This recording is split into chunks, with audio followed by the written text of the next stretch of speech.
À chaque fois, le Premier ministre va fixer l'objectif de croissance lors de sa présentation du rapport d'activité du gouvernement. Et cette année, il n'y avait pas d'objectif de croissance précis. En fait, on voit que beaucoup de médias étrangers ont focalisé vraiment leur attention à ce renoncement à un objectif de croissance. Mais si on regarde de plus près, on voit que le Premier ministre a ensuite expliqué que s'il n'y avait pas d'objectif de croissance, c'est pour mieux accomplir d'autres travaux. Donc, pouvez-vous nous expliquer quelles sont les autres priorités?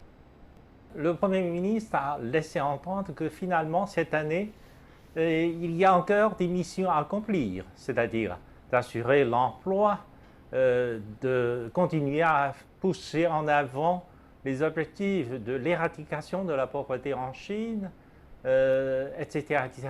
Donc, si toutes ces missions du gouvernement seront accomplies à la fin de l'année, je pense que la Chine aurait raisonnablement un taux de croissance positif assez remarquable par rapport au reste du monde. Parce que le monde risque d'avoir un taux de croissance négatif dans la plupart des économies du monde. Alors comme la Chine a encore un taux de croissance positif, le contraste fait que la Chine aurait encore un taux de croissance qui fait envie. Si maintenant on ne peut pas avoir une précision sur le taux de croissance, il y a une autre chose qui est connue maintenant, c'est qu'il est prévu que le ratio déficit PIB soit supérieur à 3,6%. Et cela veut dire que le déficit budgétaire va augmenter de 1000 milliards de yuan par rapport à l'année dernière. Pensez-vous que ce chiffre de 3,6% pour le déficit budgétaire, est-ce que c'est un chiffre inquiétant pour vous? Cette année, le gouvernement a prévu un déficit budgétaire de plus de 3,6% du PIB, ce qui paraît très important par rapport aux années habituelles et par rapport essentiellement par rapport aux critères du traité de Maastricht. Souvent, on invoque les traités de Maastricht qui fixent le taux maximum de déficit à 3% du PIB, pensant que le 3% de déficit pourrait être un critère important mesurant, par exemple, l'envergure de dette publique à long terme. Alors que cette fois-ci, comme on a dépassé 3%, il y a des bruits qui disent que finalement, ce serait un déficit trop important. Mais en comparaison avec le reste du monde, cette année, le taux de déficit est encore très modéré parce que dans la plupart des pays développés, le taux de déficit cette année dépasse 10% du PIB. La Chine ne fait que 3,6% de déficit, c'est vraiment très petit. Encore que ce n'est que exceptionnel, parce que dans les années habituelles, la Chine a un taux de déficit qui dure de 1 à 2%, donc c'est rien par rapport à tout cela.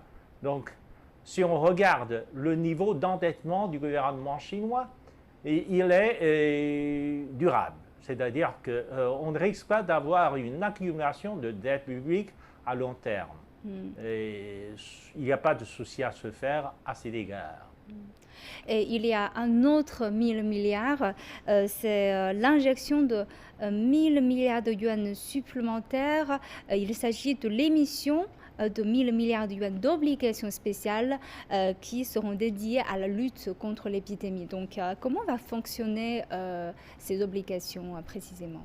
À part le déficit de 3,6% du PIB cette année, l'État chinois a décidé de lancer un nouveau emprunt sur le marché de capitaux visant à relever un peu plus de 1000 milliards de yuan pour financer les dépenses liées à la lutte contre le Covid-19. Oui, ces emprunts seront nommés lutte anti-Covid-19. En tout, plus l'augmentation du déficit budgétaire et l'emprunt de nouveaux emprunts sur le marché de capitaux, l'État compte verser à peu près plus de 2000 milliards de yuan pour financer la lutte contre le Covid-19. Je pense que cela est un geste de la part du gouvernement chinois pour montrer sa volonté de soutenir la lutte contre le Covid-19, surtout à tous les échelons de la société chinoise.